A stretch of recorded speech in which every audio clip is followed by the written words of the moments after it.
20 minutes away from 7 o'clock. Great to have you with us here on the Saturday edition of the South African Morning.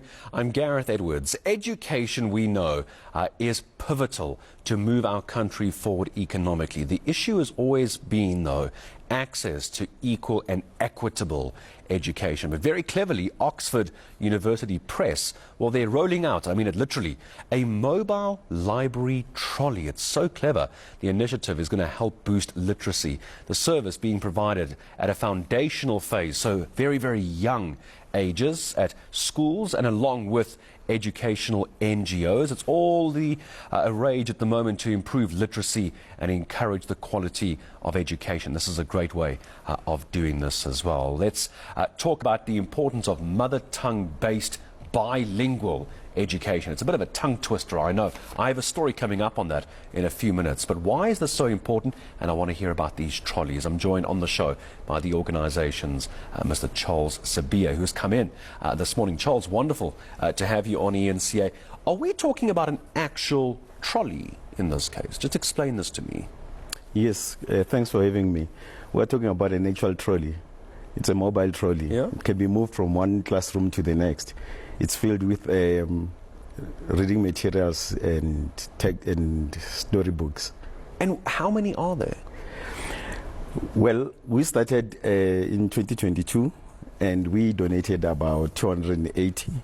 And this year, on the 29th of May, we donated 1,000 trolleys to 1,000 schools.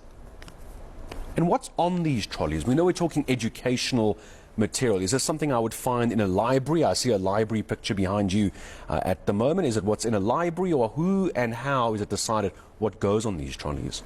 Right. This is a partnership between Oxford University Press and AVBOB. So AVBOB provides the trolleys and Oxford provides the reading storybooks. And in that trolley box, there are books that are donated by Oxford to the tune of about 57,000 rands. Is that per trolley? Per trolley. Wow. And all the books that are in the trolley are in all 11 official languages. And they are meant to cover and to cater for learners from diverse backgrounds, to cover the demographics of South Africa.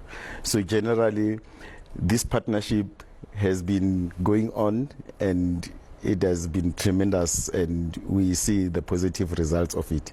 Because one of the big talking points right now, I want to make sure I say this correctly because it is a bit of a wordy one, mother tongue-based bilingual education, which is, as you say, all these books are in 11 official languages. Why is that important? It would have just been easy to throw a few Zulu books in there, English, Afrikaans, and you can move on. Why all 11 languages? Because that's so important, isn't it? Mother tongue learning is very important. I think it forms the foundation of learning for anyone. Research indicates that if learners start school learning in mother tongue, they stand a chance of developing cognitively, and that they have a seamless development in their journey to learning, and that they easily grasp concepts far much easier than if they were to learn in a different language. So mother tongue becomes very crucial in how learners have to navigate their way through their education life. And the reason behind this, I've spoken to other experts around the importance of mother tongue, is you can go to school and you can learn a subject, say maths or biology, whatever it might be, history example. But if it's not in your mother tongue, you're not going to go back home and talk to mom and dad. You're not going to talk to your friends about it because you weren't taught in your home language. It doesn't become part of your everyday experience. That's where mother tongue becomes so important, isn't it? Yes. You know, we have a disconnect, particularly with a lot of children in South Africa who start school in a language that they don't speak at home. And you find that a child speaks Zulu at home, but they start school with English.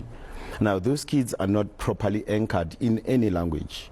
So what happens to these learners when they encounter challenges? They don't have a language that they can fall back on because they are not proficient in both English and isiZulu. So we need to ensure that learners start school with their own mother tongue And once they grasp mother tongue, they can easily learn a second language. So get the concept first, then maybe change language or learn a new language. We call that additive bilingualism. Additive? Additive bilingualism. Very, very big terms this morning. Additive bilingualism. I'm learning along with you this morning. Additive Right. So in other words, mother tongue takes precedence over the additional language, but the two languages actually can be taught side by side. The only difference is that mother tongue should not be dominated by English, as is the case in most of these children that are learning today. So if we have learners learning in their mother tongue and English plays a secondary role, they are able to progress through life and through their education journey without necessarily having to be impeded by lack of understanding of either of the two languages. Okay, I just think when I was back in school, far too many years ago now, if I was trying to learn maths in Sotho or Tswana, I was terrible at maths anyway, and now I'm trying to learn it in a language I don't know. I learned a bit of it at school, but that's why this is so important. What ages are you focusing on here? Because I imagine the earlier, the younger the ages, the better, because it's more developmental, isn't it? Yes. It's recommended that learners should start with their mother tongue in the foundation phase, grade 1 to grade 3.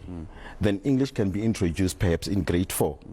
And that's when they actually also add the more complicated subjects.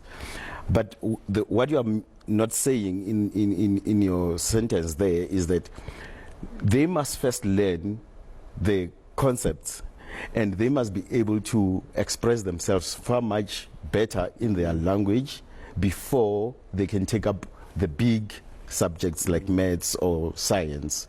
Once they have grasped that, and that's what we call mother tongue-based bilingual. So once they have grasped their language, and now you add a second additional language, and you add the more complicated subjects, like you are referencing mathematics. Yeah. And by the way, it doesn't mean that maths cannot be learned in isiZulu. It's just that it has never been done. But we know that That's a good point, actually, yes, but we know that other languages, they've always been learning in their mother tongue.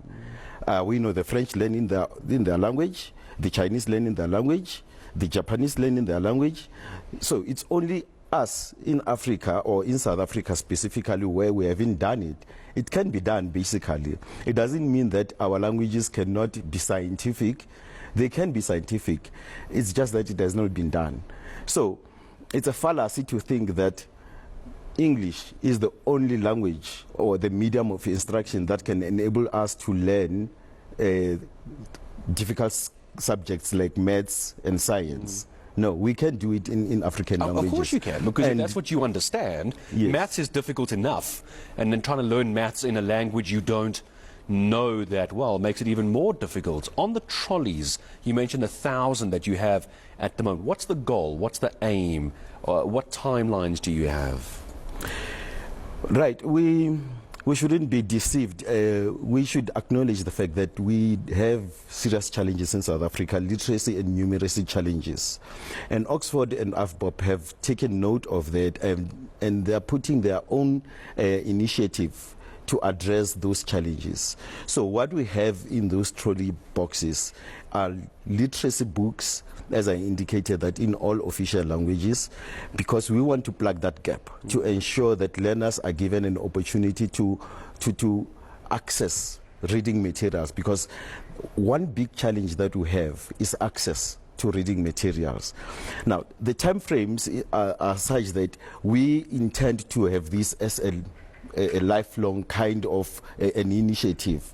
It's just growing exponentially, and we hope that now that we have given almost 1,000 trolleys this year, we might give, actually I shouldn't use the word might, I'm definitely sure that we will give more than 1,000. Wow. So the idea is to ensure that we provide resources to learners, particularly those that are in far-flung off areas, underdeveloped and rural places. This initiative cannot happen without the support of companies like Oxford and AVBOB. And it's very important. I want to talk to you again maybe a year from now, hopefully sooner. Charles, you come back and you and I talk again. So right now, 1,000 trolleys is such a clever idea. Charles, thank you for coming in and talking to us. Oxford University Press, South Africa, Charles Sibiya, along with AVBOB, these educational trolleys being rolled out, 1,000 of them right now, and maybe in a year's time, who knows, 2,000, 3,000, hopefully more than that. Charles Sibiya coming in to talk to us this morning.